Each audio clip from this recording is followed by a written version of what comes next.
Saudara yang terkasih, hari ini tanggal 17 kita sudah memasuki masa khusus dalam Advent dengan bacaan-bacaan khusus pula yang mau menandakan bahwa kelahiran Yesus sudah makin dekat. Dan bacaan Injil tadi sudah menghantar kita lebih dekat lagi kepada Sang Juru Selamat, di mana dalam Injil Matius diperdengarkan silsilah Yesus Kristus anak Daud. Membaca, mendengar silsilah Yesus ini sangat lengkap dan memang ya dalam sejarah belum ada mungkin yang seperti ini, mendetail garis keturunannya. Dan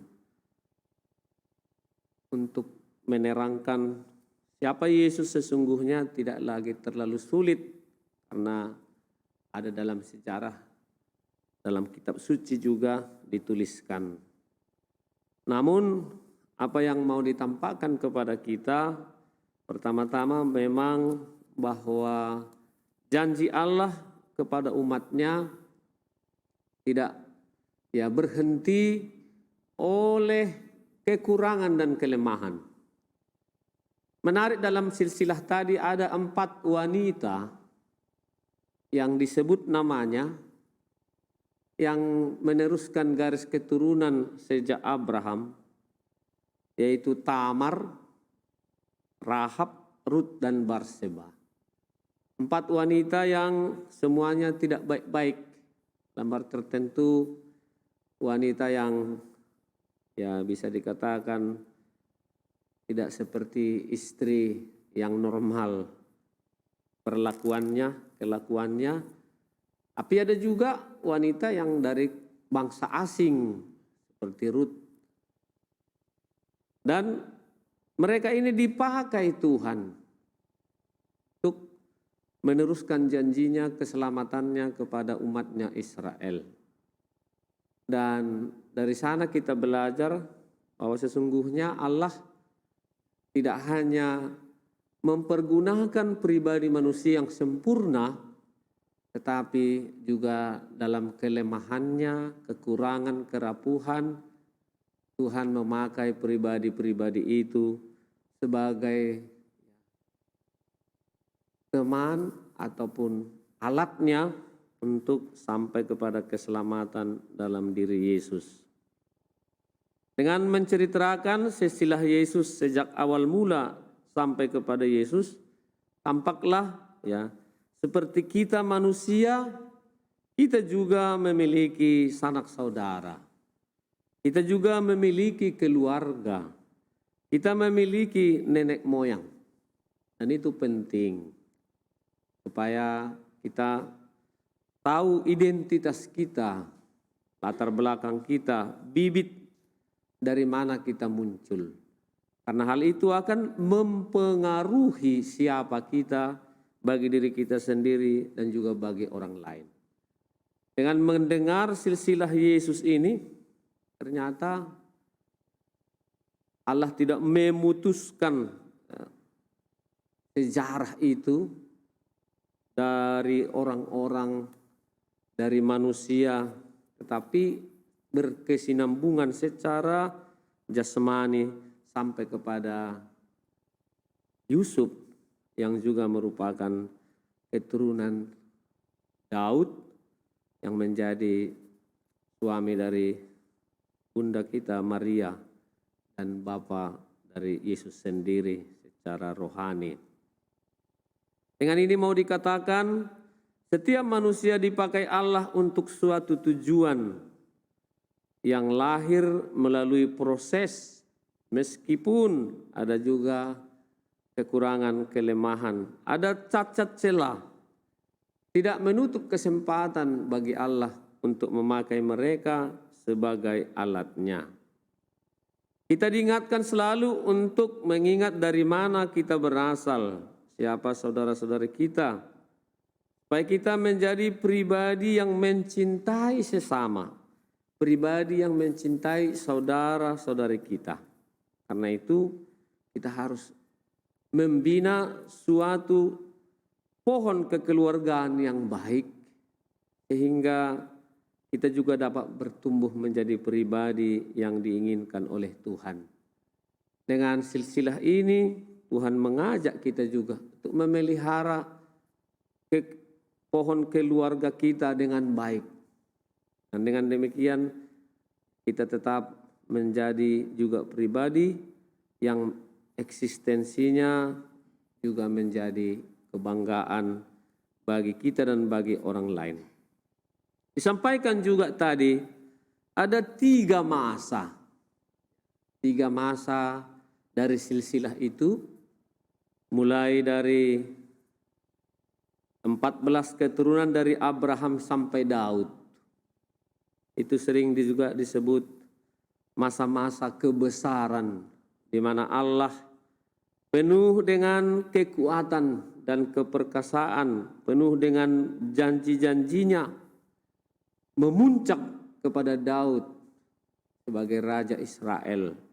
Suatu masa di mana Allah dengan tangan kuat menuntun umatnya dan menjadi bangsa yang besar. Lalu dari Daud sampai pembuangan di Babel, ini adalah masa-masa kelemahan, di mana mereka menderita karena tidak mau percaya, tidak mau bertobat, tidak mau mengikuti perintah Tuhan, bahkan mereka berbalik, melakukan perbuatan-perbuatan dosa. Lalu masa yang ketiga adalah masa sejak pembuangan ke Babel sampai Kristus, disebut masa anugerah. Suatu masa di mana janji-janji Allah terpenuhi dalam diri Yesus. Dalam diri Yesus, apa yang disampaikan, diwartakan oleh para nabi terwujud. Nah, saudara-saudari terkasih, hidup kita juga dipenuhi oleh masa-masa seperti ini. Ada saatnya kita mengalami juga kebesaran Tuhan dalam diri kita, dalam hidup kita. Kita mengalami banyak mukjizat, mengalami kesuksesan, mengalami juga sukacita yang berlimpah. Namun tak jarang kita juga mengalami masa kelemahan, masa di mana kita jatuh, tidak berdaya, hilang pengharapan, krisis iman dan sebagainya. Namun ada juga masa di mana kita mengalami masa-masa anugerah, dan masa Advent ini adalah masa anugerah di mana Tuhan sudah hadir di tengah-tengah kita. Dia sudah memenuhi hidup kita. Hanya bagaimana supaya kita dapat berjalan bersama terus. Tidak lagi kita lebih sering menoleh ke belakang, tapi menatap jauh ke depan, menatap janji-janji Tuhan, rencana indah Tuhan dalam diri kita. Apa yang menjadi panggilan hidup kita kiranya dapat terlaksana.